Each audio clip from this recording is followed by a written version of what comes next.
नमस्कार, India voice देख रहे हैं आप। मैं हूं आपके साथ पूजा झा। आज पूरे देश में महाशिवरात्रि मनाई जा रही है। महादेव को प्रसन्न करने और उनकी आराधना के लिए महाशिवरात्रि का त्योहार बहुत ही खास माना जाता है। आज घर घर और गली गली हर हर महादेव की गूंज सुनाई दे रही है। हिंदू पंचांग की माने तो हर साल फाल्गुन महीने के कृष्ण पक्ष की चतुर्दशी तिथि पर महाशिवरात्रि का पर्व मनाया जाता है और आज वही खास दिन है।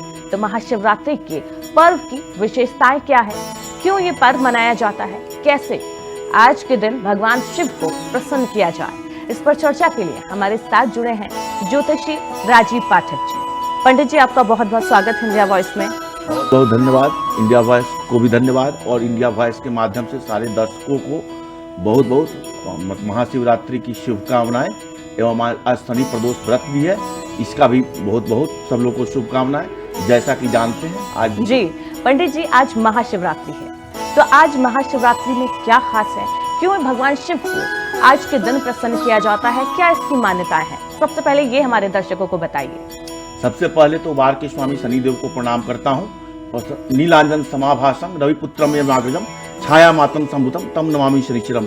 और जानते हैं किसी भी कार्यक्रम को प्रारंभ करने के लिए गणेश स्तुति करते हैं। ओम वक्रतुंड महाकाय सूर्यकोटि समप्रभा निर्विघ्नं कुरु मे देव सर्व कार्येषु सर्वदा। आपने क्वेश्चन किया कि ये महाशिवरात्रि का व्रत क्यों महत्वपूर्ण है, इसकी क्या विशेषताएं हैं और क्यों मनाया जाता है। तो इसके पीछे पौराणिक कथाएं हैं कि माता सती जब पुनर्जन्म ली थी तो उन्होंने माँ पार्वती के रूप में जब पुनर्जन्म ली थी और भगवान भोले शंकर को वो अपने सौंदर्य से प्राप्त करना चाहिए, लेकिन जब नहीं हुआ तो त्रियुगी गौरी कुंड करके है, वहां पे उन्होंने कठोर तपस्या करके भगवान भोले शंकर को अपने वर के रूप में प्राप्त किए। इसी के उपलक्ष्य में और ये भी माना जाता है कि आज ही के दिन सारे ज्योतिर्लिंग जो है निकले आए थे। तो इसी के दृष्टिकोण से भगवान शिव और माँ पार्वती के विवाह जो आज के दिन हुआ था, जो इसी के उपलक्ष्य में ये महाशिवरात्रि का व्रत जो है ये मनाया जाता है। जी बिल्कुल। आज भगवान को कैसे प्रसन्न किया जाए, पूजा विधि क्या है, महाशिवरात्रि को कैसे मनाया जाता है, कैसे भगवान शिव को प्रसन्न किया जाए, उसके लिए बताइए। देखिए, सबसे पहले तो भगवान भोले शंकर अवघड़दानी है। महाशिवरात्रि का व्रत जो होता है, हमारे 4 जो होते हैं पुरुषार्थ, धर्म, अर्थ, काम और मोक्ष, इन सबको प्राप्ति करने के लिए भगवान भोले शंकर की पूजा की जाती है। तो जिनकी महाशिवरात्रि के व्रत की पूजा के लिए सर्वप्रथम आपने पूजा विधि बताया, समय के बारे में पूछा है, तो क्योंकि महाशिवरात्रि इसका मतलब है रात्रि प्रहर का जो पूजा होता है वही विशेष होता है। क्योंकि यह जो है फाल्गुन मास के कृष्ण पक्ष के चतुर्दशी तिथि से को मनाया जाता है, क्योंकि आज जो है चतुर्दशी तिथि जो है शाम को 8:03 से कल 4:19 तक है। क्योंकि रात्रि का निश्चित पूजा जो है आज रात्रि को है, इसलिए आज ही महाशिवरात्रि का व्रत मनाया जाएगा। वैसे जो लोग महाशिवरात्रि का व्रत कर रहे हैं तो सुबह स्नान ध्यान करके सुबह सूर्य भगवान को जल देके अपने देवी देवता को पूजा करके शिव लिंग पे भगवान भोले शंकर के मंदिर में जाए। भगवान भोले शंकर के मंदिर में जा करके और क्या करें, सबसे पहले उनके जल से अभिषेक करें, जल में गंगाजल। और एक बात जान लीजिए, ये विधि पुराणों में लिखा हुआ है कि गंगा नदी में स्नान करके अगर कोई शिवलिंग पर जल चढ़ाता है तो बहुत पुण्य का उसको फल मिलता है। तो अगर गंगा नदी नहीं है तो जल में गंगाजल डाल करके, ये एक मंत्र भी है, ओम गंगे च यमुने चैव गोदावरी सरस्वती नर्मदे सिंधु कावेरी जले अस्मिन् सन्निधम कुरु करके स्नान करके, अगर जल में गंगाजल और पंचामृत होता है, पंचामृत दूध दही घी शहद शक्कर, ये पंचामृत से उनका अभिषेक करें। फूल बेलपत्र भगवान भोले शंकर को अति प्रिय होता है, भांग धतूरा और ये सब करके चंदन, उनको चंदन लगाए और ओम नमः शिवाय का जाप पूरे दिन करते रहे। भगवान का पंचाक्षर मंत्र जो है ओम नमः शिवाय का जाप भगवान की पूजा में बहुत ही महत्वपूर्ण स्थान रखता है। किसी भी मनोकामना को पूर्ण करने के लिए ओम नमः शिवाय का जप जो होता है वो करते रहें।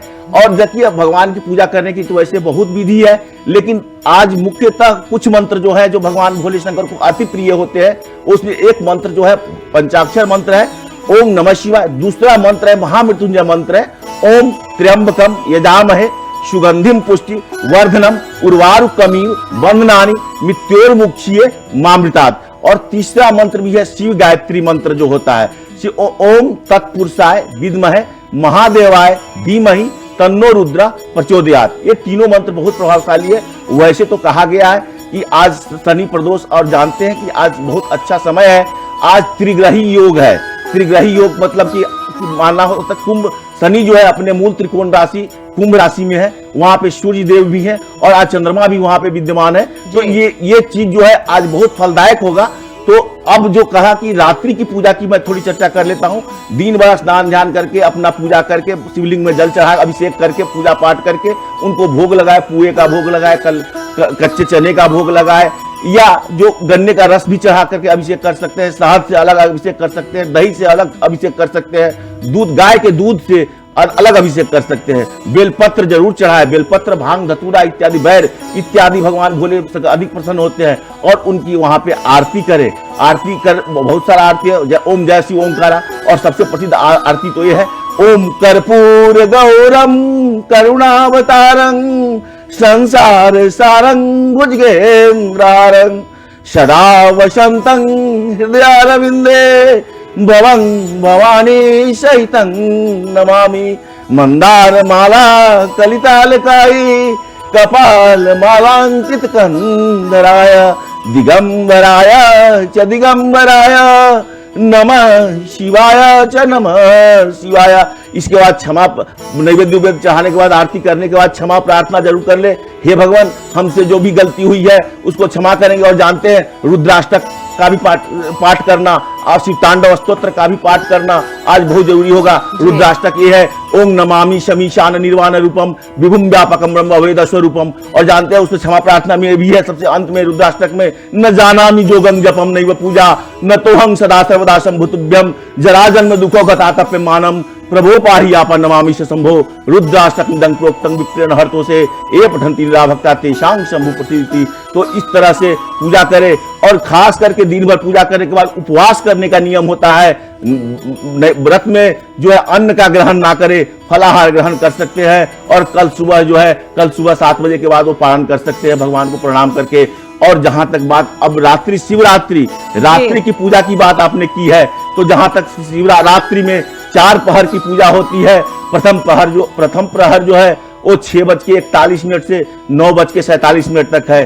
द्वितीय प्रहर जो है 9:47 से 12:53 तक है। तृतीय प्रहर जो है रात्रि को 12:53 से 3:58 तक है। और चतुर्थ प्रहर जो है 3:58 से 7:06 तक है। तो इस चारों प्रहर में क्या क्या चढ़ाया जाता है? प्रथम प्रहर में दूध चढ़ाया जाता है, दूध से अभिषेक करके पानी से अभिषेक करे। द्वितीय प्रहर में जो है दही से अभिषेक करे, दही से अभिषेक करके जल से अभिषेक करे। और तृतीय प्रहर में घी से अभिषेक करे, उसके बाद जल से अभिषेक करे। और चतुर्थ प्रहर में शहद से अभिषेक करे। इस चारों प्रहर का अलग अलग मंत्र भी है। वो प्रथम प्रहर में जो है वो ह्रीं ईशानाय नमः से जाप करें। द्वितीय प्रहर में जो है ह्रीं अघोराय नमः। तृतीय प्रहर में ह्रीं वामदेवाय नमः।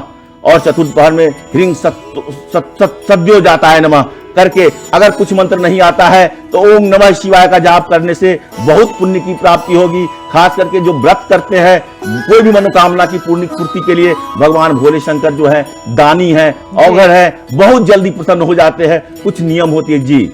बिल्कुल, आपने जलाभिषेक का समय बताया। भगवान शिव और माता पार्वती की पूजा आराधना का सबसे बड़ा पर्व है। आज इस पर्व को मनाया जा रहा है महाशिवरात्रि के तौर पर, और कहा जाता है आज के दिन जो पूजा होती है, पूजा विधि में तुलसी के पत्ते का प्रयोग वर्जित है। ऐसा क्यों कहा जाता है? इसके पीछे की क्या कथा है, क्या मान्यता है, वो बताइए। देखिए, इसके पीछे बहुत बड़ी कथा है। एक राक्षस कुल में वृंदा नाम की राक्षसनी हुआ करती, लड़की होती थी, जो कि भगवान विष्णु के परम भक्त थी जी। वृंदा का शंखचूड़ नामक राक्षस से शादी हुआ था। वो पतिव्रता थी, लेकिन शंखचूड़ को वरदान मिला हुआ था कि वो अजर रहेगा, लेकिन वो बहुत उपद्रव करता था। तो संग्राम करने में कोई भी देवता उसको हरा नहीं पा रहे थे। सब लोग भगवान विष्णु के पास गए और कहे कि इसकी कैसे हो। चूंकि वृंदा नाम की जो तपस्विनी थी वो भगवान विष्णु वहां पे राक्षस उसका वेश बदल करके वृंदा का पतिव्रता व्रत जो है वो खत्म किए थे। तब जाकर के शंखचूड़ का भगवान भोले शंकर ने वध किया था। तो इस कारण से वही बाद में तुलसी के रूप में पूजे गए थे। तुलसी शालिग्राम की कथा है। लेकिन वहीं से भगवान भोले शंकर के द्वारा जब शंखचूड़ का वध किया गया था, इसीलिए भगवान भोले शंकर पे तुलसी का पत्र जो है अर्पित नहीं किया जाता, निषेध माना जाता है। बिल्कुल, फागुन मास में ही महाशिवरात्रि का पर्व क्यों आता है, इसके पीछे क्या मान्यता है, वो थोड़ा हमारे दर्शकों को बताइए। अभी मैंने चर्चा किया था कि फागुन मास में जो महाशिवरात्रि का होता है, क्योंकि इसी दिन माँ पार्वती अखंड घोर तपस्या करके भगवान भोले शंकर के साथ उनका विवाह हुआ था। इसी दिन उनकी शादी हुई थी और इसी के रूप में महाशिवरात्रि का जो पर्व है फाल्गुन मास के कृष्ण पक्ष के चतुर्दशी तिथि को मनाया जाता है, जो कि आज है। तो आज तो वैसे भी शनि प्रदोष व्रत भी है, आपने कहा है। तो जब चर्चा किया आपने, तो जब व्रतों के बारे में कहा, तो आज शनि की भी जो, अब एक चीज और मैं बताता हूँ, कुछ उपाय छोटे छोटे बताता हूँ कि करने के बाद अगर कुछ उपाय करके आप लोग कर सकते हैं तो आपकी मनोकामनाएं ज्यादा पूर्ण हो सकती है।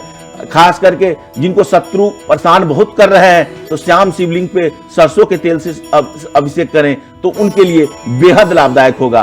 और गन्ने के रस से अभिषेक करने से भी लक्ष्मी की प्राप्ति होती है। पंचामृत जो मैंने कहा है, पंचामृत में क्या होता है, दूध, दही। पंडित जी, हिंदू धर्म में भगवान शिव की कृपा पाने के लिए रुद्राभिषेक का बहुत बड़ा महत्व है। तो रुद्राभिषेक किस किस तरीके से आज किया जा सकता है, क्योंकि महाशिवरात्रि है, कई चीजों से रुद्राभिषेक किया जाता है। आज के दिन किस चीज से रुद्राभिषेक करना भगवान शिव को प्रसन्न करने जैसा होगा? देखिए, अब रुद्राभिषेक की बात आपने कर ही दिया, तो मैं वही चर्चा कर ही रहा था। देखिए, गन्ने के रस से अगर कोई रुद्राभिषेक करता है तो उससे क्या होता है कि लक्ष्मी की प्राप्ति होती है। अगर किसी को शत्रु बहुत परेशान किए हुआ है तो श्याम शिवलिंग पे सरसों के तेल से अगर अभिषेक करते हैं तो शत्रु की बाधा से थोड़ी सी मुक्ति मिलती है। पंचामृत से रुद्राभिषेक, अब रुद्राष्टाध्याय होता है, रुद्राष्टक होता है, शिव तांडव का पाठ करते हुए, महामृत्युंजय का जाप करते हुए अगर अभिषेक करते हैं, जैसे कि अब आप पंचामृत की बात किया है, तो दूध, दही, घी, शहद और शक्कर, ये 5 चीज मिलकर के पंचामृत बनते हैं। इससे हर एक मनोकामनाओं की पूर्ति होती है। माना जाता है कि अगर जिनको संतान नहीं हो रहा है तो मक्खन के शिवलिंग पे जो है गंगाजल अर्पित करके संतान की प्राप्ति भी उनको हो जाती है। तो बहुत सारे इसमें है। रुद्राभिषेक मतलब रुद्र भगवान भोले शंकर को अभिषेक करते हैं और अभिषेक मंत्रों के साथ करते हैं, रुद्राष्टाध्याय के साथ करते हैं। कोई महामृत्युंजय, कोई जो है इनके साथ ओम नमः शिवाय, महामृत्युंजय, ये सब इत्यादि मंत्रों से उनका जो कर सकते हैं तो उससे बहुत ही फल मिलता है। आज के दिन तो खास करके अगर जो लोग रुद्राभिषेक करते हैं तो उनको बहुत अच्छा फल, हर एक मनोकामनाओं की पूर्ति होने की संभावना होती है। बिल्कुल, ये भी कहा जाता है, धार्मिक मान्यता भी है कि भगवान शिव को बेलपत्र बहुत पसंद है, बेलपत्र उनको बेहद प्रिय है और आज के दिन बेलपत्र चढ़ाने की भी मान्यता है। इससे भी जो श्रद्धालु हैं, भक्त हैं, उनको लाभ होता है। देखिए, भगवान भोले शंकर को बेलपत्र के संबंध में बहुत ऐसा माना जाता है कि बेलपत्र को त्रिनेत्र, भगवान का त्रिनेत्र कहा जाता है। अस्त्र में त्रिशूल भी कहा जाता है, जो इससे भगवान को अति प्रिय है। भगवान को इतना ही अधिक प्रिय, एक पौराणिक कथा भी थी कि एक भक्त उनका जो बेल के वृक्ष में चढ़ गया था, कोई इसके समय के अभाव का मैं थोड़ा करता हूँ, और धोखे से नीचे शिवलिंग थी और बेल का पत्ता हवा से टूट करके नीचे गया। उसी के बाद से भगवान भोले शंकर उन पे प्रसन्न हो गए। तो इसलिए बेलपत्र भगवान भोले शंकर को अर्पित करना बहुत ही महत्वपूर्ण होता है। जल के साथ अगर बेलपत्र से भी कोई भगवान भोले शंकर को अगर पूजा कर लेते हैं तो भी उनकी मनोकामनाएं पूरी हो जाती है। जी। अब पूजा विधि की बात कर लेते हैं। किस तरीके से आज के दिन महाशिवरात्रि पर पूजा की जाए, भगवान शिव की पूजा की जाए, कैसे उनको प्रसन्न किया जाए, इसके बारे में थोड़ा दर्शकों को बताइए। देखिए, सबसे पहले पूजा विधि में मैंने कहा था कि आज व्रत का धारण करना, व्रत करना, अन्न का ग्रहण नहीं करना बहुत ही महत्वपूर्ण है। सब लोग सुबह नित्य क्रिया से निवृत्त हो गए होंगे, नित्य क्रिया से निवृत्त होकर स्नान ध्यान कर लिए होंगे, स्वच्छ वस्त्र पहने होंगे, स्वच्छ वस्त्र पहन करके अपने देवी देवताओं से भगवान को पूजा किया होगा। उसके बाद शिवालय में जाकर के शिवलिंग पे अपने अपने अनुसार जलाभिषेक, दूध, पंचामृत से अभिषेक या जो जिस तरह से अभिषेक किए होंगे, अभिषेक करने के बाद उनको चंदन लगाए होंगे, चंदन लगा के बाद बेलपत्र, भांग, धतूरा इत्यादि उनको अर्पित किए होंगे। सब अर्पित करने के बाद उनको धूप अगरबत्ती दिखा करके, फल 5 तरह का फल चढ़ा करके और उनसे क्षमा मतलब आरती करके, क्षमा प्रार्थना करके और उनके प्रणाम करके व्रत का पालन करेंगे, व्रत का पालन करेंगे। जी, व्रत का पालन करने के बाद पूरे दिन व्रत में रहेंगे। रात्रि का रात्रि जागरण का विधान है कि चारों पहर की पूजा की जाती है। चारों पहर का समय मैंने बताया था, चारों पहर का मंत्र बताया था। चारों पहर की पूजा करने के बाद चारों पहर का मंत्र एक बार और मैं बता देता हूँ। प्रथम पहर में जो होता है ओम ह्रीं ईशानाय नमः है। द्वितीय प्रहर का ह्रीं अघोराय नमः। तृतीय पहर का मंत्र ह्रीं वामदेवाय नमः और चतुर्थ पहर का मंत्र ह्रीं सद्योजाताय नमः। और इसके बाद अगर सब कुछ से अधिक सबसे शक्तिशाली मंत्र जो है ओम नमः शिवाय महामृत्युंजय का जाप, ओम त्र्यंबकम यजामहे सुगंधिम पुष्टिवर्धनम उर्वारुकमिव बंधनानि मृत्योर्मुक्षीयमामृतात्। और एक तीसरा मंत्र है ओम तत्पुरुषाय विद्महे महादेवाय धीमहि तन्नो रुद्रा प्रचोदयात्। और एक चीज और देख लीजिए, जो शनि के प्रकोप से है उनको आज जल में काला तिल मिला करके अगर शिवलिंग पर चढ़ाते हैं, जो जिनके ऊपर शनि की ढैया है, शनि की साढ़े साती है। अब आप समझ रहे हैं कि अब पूछेगा कि शनि की ढैया साढ़े साती किस पे है, तो शनि की साढ़े साती जो चल रही है मकर, कुंभ और मीन राशि पे चल रही है, और जो शनि की ढैया चल रही है कर्क और वृश्चिक राशि पे चल रही है। और खास करके आज के दिन रामचरितमानस का भी पाठ करना वो उतना ही उपयोगी होता है।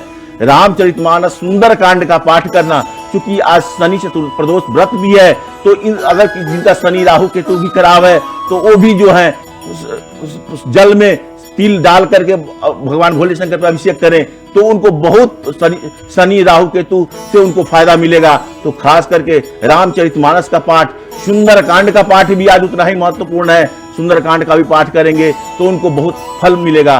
तो आज करके अपने पूजा चारों पहर की पूजा करें। चारों पहर भगवान भोले शंकर भाव के भूखे हैं। ये नहीं आपको जितना ही होता है ओम नमः शिवाय, ओम नमः शिवाय, और जल बेलपत्र कुछ नहीं होता है तो जल बेलपत्र ही चढ़ा करके आप जो है उनको पूजा करें, लेकिन ध्यान से करें। ये ध्यान रहे कि आप मन से करें। आपका मन जो है, क्योंकि ये महाशिवरात्रि का व्रत जो है धर्म अर्थ काम मोक्ष ये चारों पुरुषार्थों को प्राप्त करता है। तो भगवान भोले शंकर मतलब ये सबको निश्चित रूप से अब उनके मनोवांछित फल देते हैं आज के दिन। बिल्कुल। एक बहुत ही खास चीज आपसे पूछने जा रही हूँ, भांग धतूरा वैसे तो बुरी चीज है, लेकिन माना जाता है भगवान शिव को चढ़ाने से भांग और धतूरा वो प्रसन्न होते हैं। भगवान के ताप को कम करने के लिए भांग के पत्ते सभी देवी देवताओं ने शिव जी पर चढ़ाए थे। इसके पीछे क्या मान्यता है? क्या ये जो मिथक है ये सही है, या फिर सच में भगवान शिव को भांग और धतूरा चढ़ाने से भक्तों को लाभ होता है? देखिए, अब आपने जब क्वेश्चन किया है तो इसके पीछे एक कहानी है कि जब समुद्र मंथन हुआ था तो उसमें अमृत और विष निकला था। ये सब लोग जानते हैं। सभी देवी देवता अमृत के लिए, विष कोई नहीं पान करने के लिए तैयार था। तो एक महादेव ही हमारे आगे आए और उन्हें विष का ग्रहण किया, जो उनके कंठ में जलन आ गया, जिसके कारण उनको नीलकंठ भी कहते हैं। तो उस कंठ को, उस ज्वर को कम करने के लिए भांग धतूरा उनको दिया गया। सभी देवी देवता मिलकर के उनको भांग धतूरा, उस ताप को कम करने के लिए उनको भांग धतूरा दिया गया, जिससे कि उनकी कमी हुई। और भांग धतूरा भगवान भोले शंकर को अति प्रिय है। इसमें सच्चे दिल की बात होती है। तो भांग धतूरा भगवान भोले शंकर को चढ़ाया जाता है और भगवान भोले शंकर को अति प्रिय है भांग धतूरा। जी बिल्कुल। आपने पूजा विधि बताई, रुद्राभिषेक बताया कैसे करें। कौन कौन सी ऐसी चीजें हैं जिनका आज के दिन अपने व्रत में ध्यान रखना चाहिए श्रद्धालुओं को? क्या चीजें ऐसी हैं जो वो कर सकते हैं और किन चीजों को उनको आज के दिन नहीं करना चाहिए? सबसे पहले की है आपने करना क्या चाहिए जी, अन्न ग्रहण नहीं करना चाहिए, फलाहार का सेवन करना चाहिए। कल उसका जो है व्रत उद्यापन करके आप पालन कीजिए। दूसरा जी, काला वस्त्र पहन करके पूजा नहीं करना चाहिए। वैसे तो हरा वस्त्र बहुत अति प्रिय है, लेकिन लाल गुलाबी पीला भी आप धारण कर सकते हैं। तुलसी का पत्ता का जो है अभी चर्चा किया था, तुलसी पत्ता जो है वो शिवलिंग पे नहीं चढ़ाना चाहिए। केतकी का फूल जो होता है वो शिवलिंग पे नहीं चढ़ाना चाहिए। शंख से जलाभिषेक नहीं करना चाहिए। सिंदूर जो है, सिंदूर नहीं चढ़ाना चाहिए। हल्दी का चंदन नहीं लगाना चाहिए। और जो है आज जो है मांस मदिरा लहसुन प्याज इत्यादि का प्रयोग नहीं करना चाहिए। किसी पे गुस्सा, किसी के प्रति विद्वेष भाव जो है आज के दिन नहीं लाना चाहिए। सकारात्मक सोच होनी चाहिए। कलह से बचना चाहिए। मांस मदिरा लहसुन प्याज इत्यादि चीजों से, और जो है ब्रह्मचर्य का पालन करना चाहिए। क्या नहीं करना चाहिए वो भी बता दिया मैंने जी, और क्या करना चाहिए वो भी बता दिया। अपने आप को शांत रखें, भगवान भोले शंकर के प्रति सच्चे दिल से प्रार्थना करें तो जरूर आपकी मनोकामना जो है भगवान भोले शंकर प्रदान करते हैं। भगवान भोले शंकर अवघड़दानी है और सबसे जल्दी ये स्वयंभू हैं, इनका ना आदि है ना अंत है, इसलिए ये सबसे देवों के देव महादेव है। जो ये कहा भी गया है, काल उसका क्या करे जो भक्त हो महाकाल का। तो इनकी जो भक्ति करती है उससे सब कुछ मिल जाता है और सब भयों से मुक्ति होती है। बिल्कुल, महादेव हैं, उनकी भक्ति से सब कुछ इंसान पा सकता है। जाते जाते हमारे दर्शकों को ये आप क्या कहना चाहेंगे? बहुत ही महत्वपूर्ण जानकारी आपने हमारे दर्शकों को दी है। जाते जाते आप क्या कहना चाहेंगे हमारे दर्शकों को आज के दिन कैसे भगवान शिव को प्रसन्न करें, कैसे अपनी जो पूजा विधि है उसका ध्यान रखें? देखिए, इंडिया वॉइस के दर्शकों के माध्यम से मैं ये बताना चाहूंगा कि जो कोई भी एक हठ योग, आप जानते हैं कि भगवान भोले शंकर की आराधना में बहुत लोग कांवर भी लेके चलते हैं, तो पूजा में मन साफ होना बहुत जरूरी है। मन में विद्वेष ना रखें, शांत रखें, कुछ नहीं कर सकते तो जलाभिषेक बेलपत्र चढ़ा करके ओम नमः शिवाय का पूरे दिन जाप करें। 4 रात्रि में जागे, अन्न का सेवन आज ना करें, ज्यादा अच्छा है। फलाहार का सेवन कर सकते हैं, कल सुबह 7 बजे के बाद आप पालन कर सकते हैं, अन्न का ग्रहण कर सकते हैं। और रात्रि में हो सके तो जागरण करें, भगवान के चारों पहर की पूजा करें, दूध दही घी और शहद से उनका चारों पहर में अलग अलग अभिषेक करें और चारों मंत्रों का पाठ करें। महामृत्युंजय का जाप, अगर जिनको बहुत परेशानी है, रोग व्याधि है, महामृत्युंजय का जाप बहुत फलदायी होगा। रुद्राभिषेक तो आज के दिन के लिए बहुत ही फलदायी होता है। अगर जिनको संभव है रुद्राभिषेक करवाएं। महामृत्युंजय का जाप जो है, ओम त्र्यंबकम यजामहे सुगंधिम पुष्टिवर्धनम उर्वारुकमिव बंधनानि मृत्योर्मुक्षीय मामतात्, इस मंत्र का आज बहुत अच्छा फल मिलने वाला है। जो है शिव गायत्री मंत्र है, ओम तत्पुरुषाय विद्महे महादेवाय धीमहि तन्नो रुद्रः प्रचोदयात्। इसके अलावा सुंदरकांड का भी पाठ जो लोग करते हैं, क्योंकि आज शनिवार है और पीपल वृक्ष की भी पूजा अगर कोई लोग करना चाहते हैं, पीपल वृक्ष पे भी दूध और मिला हुआ जल चढ़ाते हैं। पंडित जी, ये तो हुई जो स्वस्थ लोग हैं, ये सभी पूजा विधि करते हैं, लेकिन जो लोग शारीरिक रूप से स्वस्थ नहीं है, वो कैसे भगवान शिव को खुश करे? क्योंकि वो पूजा विधि नहीं कर सकते, वो व्रत नहीं रख सकते, वो कैसे आज के दिन को मतलब किस तरीके से आज पूजा कर सकते हैं? देखिए, अगर स्वस्थ नहीं है तो भगवान का ध्यान तो कर सकते हैं। भगवान का ध्यान, अब आप एक सुन लीजिए कि बेलपत्र एक अनजाने में गिर गया था भगवान शिवलिंग पे, तो भगवान भोले शंकर खुश हो गए। तो भगवान भोले शंकर दानी है, अवघड़ है, तो उनसे सच्चे दिल से अगर उनसे प्रार्थना किया जाए तो जरूर सुनते हैं। इन महादेवों के देव महादेव हैं, पूरी सब लोग जानते हैं कि उनको त्रिदेव में जो है महादेव का अलग स्थान है। तो सच्चे मन से आप ओम नमः शिवाय का जाप करते रहे। पंचाक्षर मंत्र है, बहुत शक्तिशाली मंत्र है, कम से कम 108 बार तो जरूर जाप करें पंचाक्षर मंत्र का। तो ये हर दिन पूरे दिन आज जो है आप उनका ध्यान करते रहे, बहुत फलदायी होगा। बिल्कुल, शिवलिंग की परिक्रमा की भी मान्यता है कि आज के दिन शिवलिंग की जो परिक्रमा करते हैं उनके लिए बहुत शुभ दिन होता है। देखिए, सब लोग की पूरी परिक्रमा करते हैं, लेकिन जहां तक शिवलिंग की बात है तो शिवलिंग की आधी परिक्रमा की जाती है। जैसा कि जानते हैं कि शिवलिंग पे हमेशा अभिषेक होते रहते हैं और अभिषेक होने के बाद जो जल निकलता है तो उनके जल को लांघना नहीं चाहिए, इसलिए उनके मंदिर में जो है आधी परिक्रमा ही की जाती है। आधी परिक्रमा करके आप शिवलिंग की परिक्रमा कर सकते हैं। और जो शिवलिंग की परिक्रमा करते हैं, माना जाता है कि धर्म अर्थ काम मोक्ष की प्राप्ति के लिए भगवान भोले शंकर की पूजा की जाती है, तो परिक्रमा भी उसी पूजा का एक भाग है। तो पंडित जी, आपका बहुत बहुत शुक्रिया इंडिया वॉइस के साथ जुड़ने के लिए और हमारे दर्शकों को इतनी महत्वपूर्ण जानकारी देने के लिए। तो आज महाशिवरात्रि है, इंडिया वॉइस के सभी दर्शकों को महाशिवरात्रि की हार्दिक शुभकामनाएं।